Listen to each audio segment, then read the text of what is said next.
Tips zinaliwadde omuntu ayagala okulunda. Sooka otunuulira olulyo lw'ofuna. Olulyo lukulu nnyo.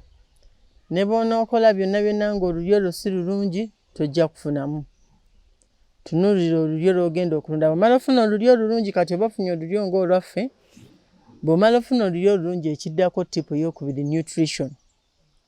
Tetucompromisinga nutrition for profit. Oba tetutunuulira abamu tulowooza nti nze njagala nnyo okukekkereza kanjiwe amalagalagala. Ne mulimu ebiriisa ebitali malagala.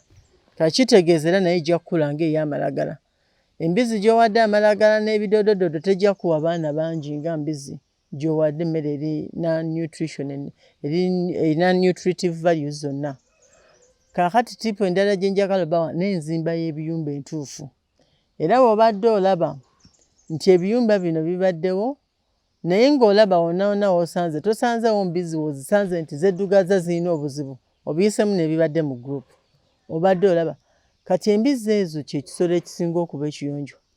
Naye ffe ba farmers enzimba gye tuzimbamu ebiyumba management yaffe ezifuula okuba enkyafu. Z'osanze nga nkyafu. Embizzi emanyi weyeebaka weeriira ne weekola obusa.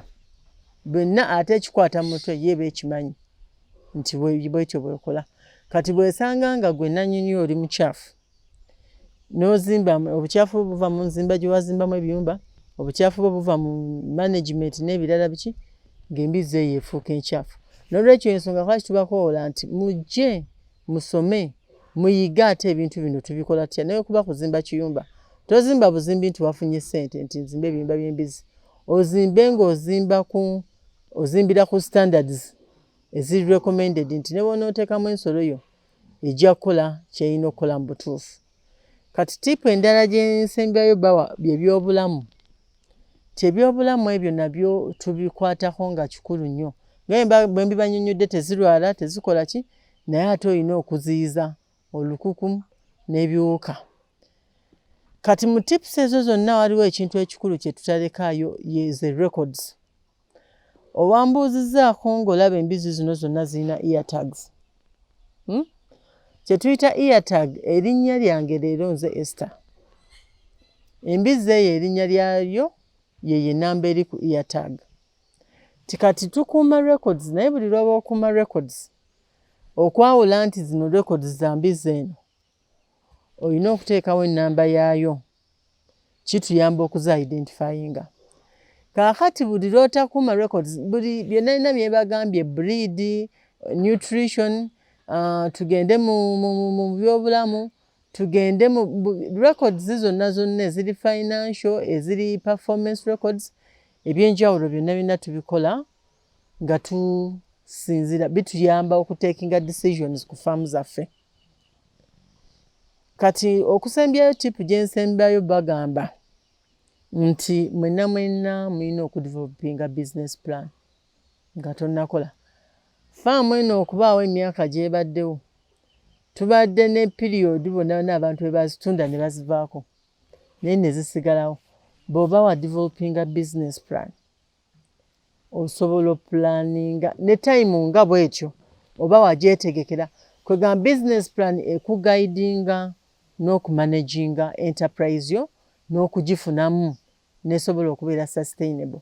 Era abasinga mulemeddwa okulunda kuba nti mulina business plans. Mulunda bulunzi nti nfunye ssente.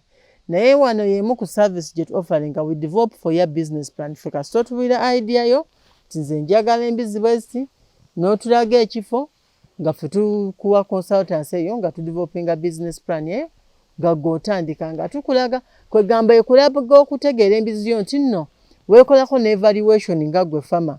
Bw'otunulira performance indicators eziri mu business plan bw'oga nti embizzi yange erina kumpe bwana emirundi 2 mu mwaka gugweko ng'eriggwa ku lyakusatu ogenda okizuulanga ku mbizzi z'olina oba olina enkazi 5 nga zonna zizadde omulundi gumu mu mwaka. Already oba weekozeeko evaluation ng'otegedde nti nno kati ng'oddayo mu pulaani yo yonna ocekinga bulungi ng'ozuula obuzibu bwava wano ne wano kuba buli kimu kiba kiriya kati ng'okyusaamu awo nga enterprise yo improvinga.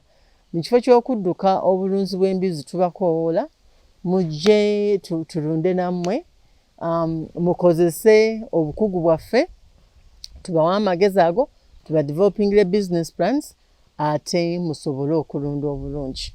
Tulina abakozi ba mirundi ebiri. Tulina abakozi abali skilled, bebe abali professional, oba abasomerera ebintu ebyo. Ne tuba n'abakozi abali non-skilled, be bano betufuna. Naye ffenna mu bulunzi bwaffe tutendinga okulunda ebirungi emisinga. Tukozesa abakozi abali non-skilled. Twagala nnyo okukekereza tetukozesa abakozi bali skilled. Naye nga njagala okutegeeza ebiseera ebisinga kyekyo ekituzizza ate emabega.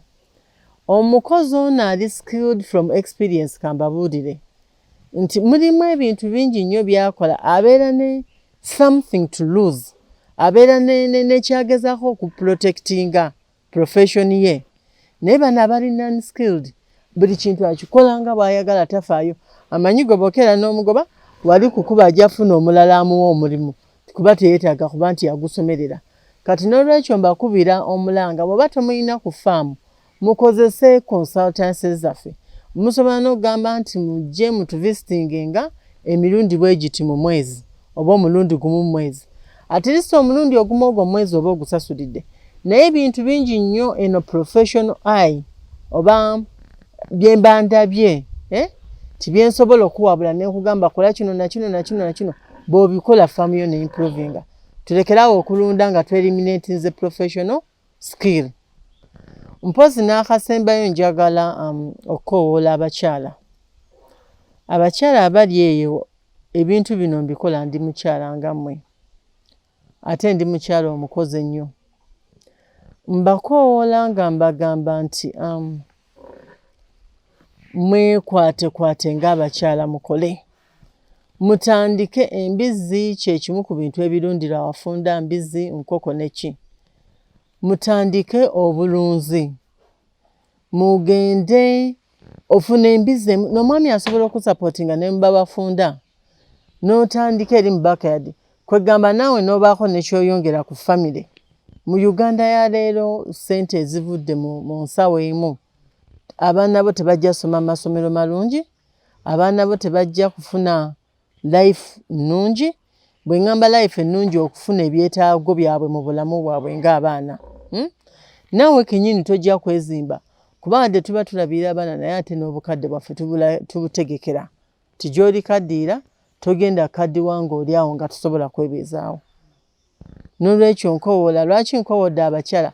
Mirundi egisinga abakyala bano bajja ne bakola. Bo ekintu bakikola akiteekamu nnyo essira kuba aba ayagala kiveeyo. Abaami oluusi baba n'ebintu bingi nnyo ebibatwala, naye omukyala ono ajja concentratinga ku kintu ekyo. N'olwekyo nkubira abakyala abali eyo Mulanga, gurupu z'abakyala, mujje musome. Bwe muba muzze mu okulambula osasula emitwalo 2 okulambula. Bw'oba ozze musomo gw'olunaku lumu osasula emitwalo 10. Kaakati ebyo byonna ebiri abakyala, mujje nga mu gurupu, mujje muyige, mujje tubasomese, ate mujje mweyongereko value ng'abakyala. Kuba nange mba mukyala abikola, nammwe mubisobola. Obubaka obusembayo nnyongera bakoowoola bannaaye. Bwe muba ng'oli agenze mu farming nga business, mujje musooke musome.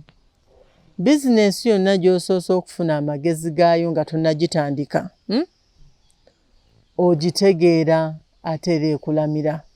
Bizinesi gy'ogenze muteri nsonga lwaki okwata obukadde 40 n'obuteeka mu farming, naye ate n'olema okutoola emitwalo 10 gy'osome, ogende oyingire farming eyo ng'otegedde ky'ogenda okukola.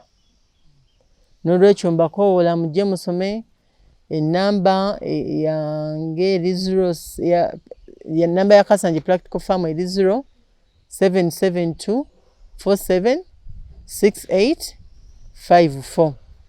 Endala eri 0704936642. Mujje mu bungi, mujje temujja sigala kyekimu, kuba bangi bawadde testimonies tebasigadde kyekimu.